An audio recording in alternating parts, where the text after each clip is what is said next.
Dumaan na rin ba sa newsfeed mo tong lugar na to? Balita ko kasi pakalat-kalat to online. Aba, tignan mo naman yung view, pamatay.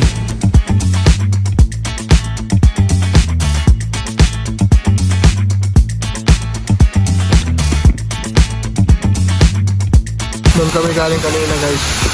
Doon kami galing. And for this episode, tara, samahan nyo kaming lakbayin ng pinakamataas na talon sa Ilocos Region.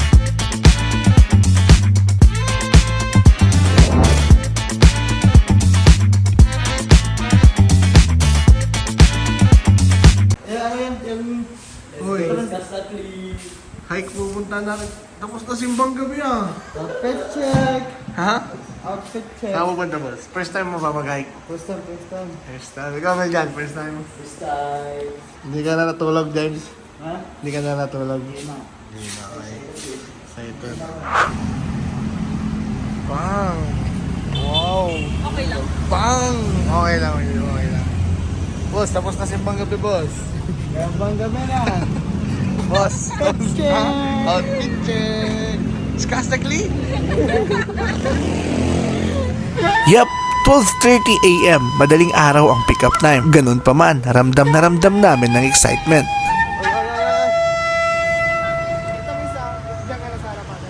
Nandito na rin pala yung mga makakasama natin for this adventure.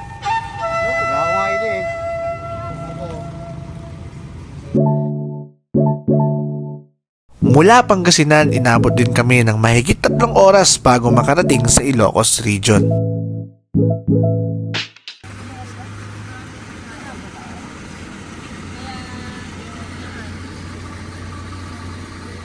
From here, kailangan natin sumakay ng jeep. Malubak at matarik daw ang ating dadaanan. Kaya naman, challenging to para sa atin.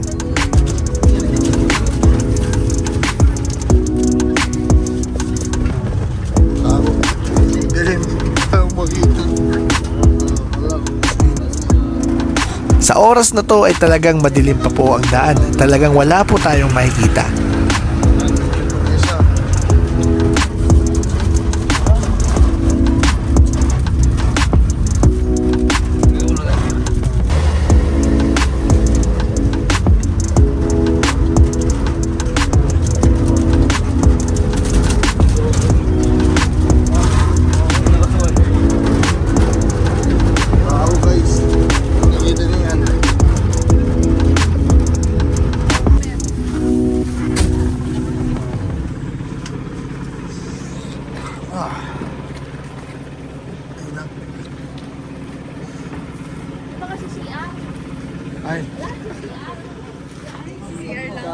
Ay, ay, may gasolinahan pala dyan.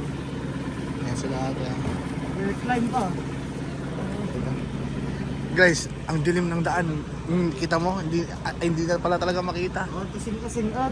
Ang dilim, tapos yung lubak. Para lang din kami nagro-roller coaster. Okay guys, so doon pala, hanggang doon lang yung van. Tapos sasakay ka ng jeep, papunta doon sa jump off. Kaso wala pa kami, hindi mo na yung mga girls. Kita nyo naman guys, lahat kami nakahawak talaga oh.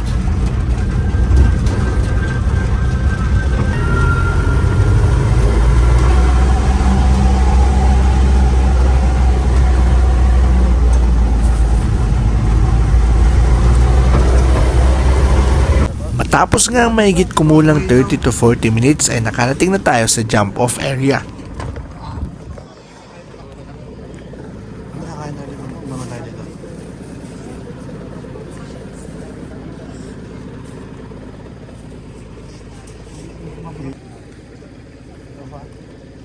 Ano anong gagawin namin? Paglalakad. Quarter to 5. At kakababa lang namin dito sa jump off. Saktong-sakto sa lamig ng klima dito, ang sarap humigop ng mainit na kape at sabaw. Maaga kaming nakarating kaya naman saktong-sakto to para magkape.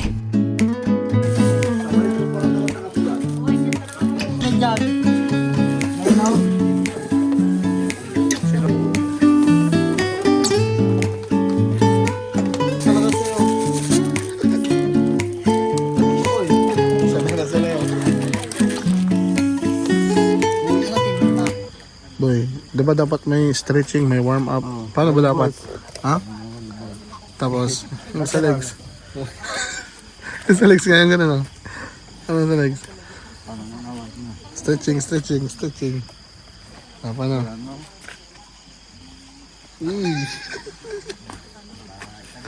Ganyan ka pa. Ano ba? Uy. Ano? Huwag mo na lang akong gamitin kung di mo rin ako kayang ibalik. Aray ko. Handaan mo. Kumuha ka na ng kahoy na sa Wala kang jowa na tutulong sa'yo kapag nadulas ka. Kaya alagaan mo ako. Oh! Oh shit! Tandaan mo, wala kang jowa na tutulong sa'yo. Free ang mga tungkod dito, kaya ibalik natin sila kung saan natin sila kinuha. Magsisilbing guide ang mga tungkod na to para sa ating trekking. Briefing na rin kami ng aming mga tour guides bago tayo magsimula. Maaga tayo magsisimula sa ating trekking. Weekend kasi ngayon kaya expected daw na maraming tao compare sa mga weekdays. Kaya advantage natin dahil maaga tayong nakarating at maaga tayong makapag-start. Ang disadvantage lang ng maaga nag-start ay hindi natin masyadong makikita yung mga bundok, mga puno, mga hanging bridge, mga ilog. Iniisip na lang namin sa mga oras na to ay mauuna tayo sa falls. Sayang lang talaga guys dahil ilang hanging bridge ang aming dinaanan. Hindi natin nakita kung ano yung nasa ilalim ng mga hanging bridge na yon.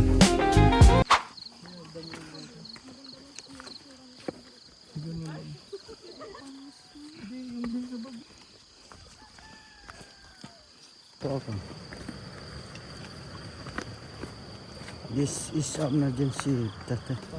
Take note guys dahil minor lang ang trekking na to. Ganun pa man, I suggest na ready ang katawan nyo bago kayo pumunta dito. Dahil kung hindi, sigurado ako hihingalin ka. Madilim pa guys, pero grabe yung dadaanan namin, no? Pasigsag pa. Matapos nga ang ilang minutong paglalakad, ay sa unang pagkakataon ay nagpakita na ang Auasen Falls. At sa oras na to ay hindi pa rin kami makapaniwala na nakikita na namin yung falls ng harap-harapan. Guys, ito yung unang pagpapakita ng falls sa amin. Iikot pa kami doon. Punta pa kami dyan, may mga kasama namin. So, pababa pa kami. Pero yun yung unang pagkikita namin ng Auasen Falls, boy! Yes sir! Boy! Let's go. Let's go. Okay. Kiss. Nakapag-may din na ba lahat? Sabi mo, James. Pag sabi mo, Mel, nandito na tayo. Solid ka. Ayan, kakaya pa, no? Hindi puro basketball court. Ganda. Magdala din. Solid, guys. At sa bukang liwayway, mas nagpakita ang kagandahan ng talon. Okay guys, so hindi kami makapaniwala. Nakikita lang namin to sa TikTok nung nakaraang araw. Ngayon, ayan na, oh. Ayan na. Ayan na. At syempre kung ganito ba naman kalupit ang napuntahan ng lugar, ay deserve niyan ang napakalupit na montage.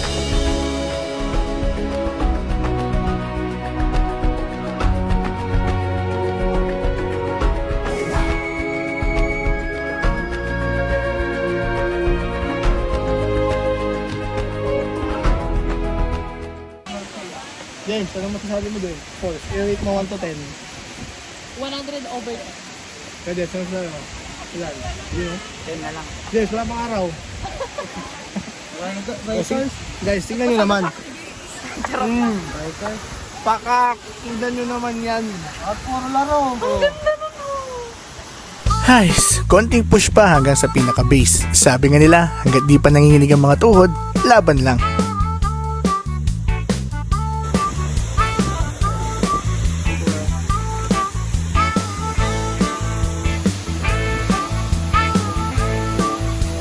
Pagdating sa pinakababa, try naman natin magbalsa. Sigurado ako mapapa-aura ka talaga.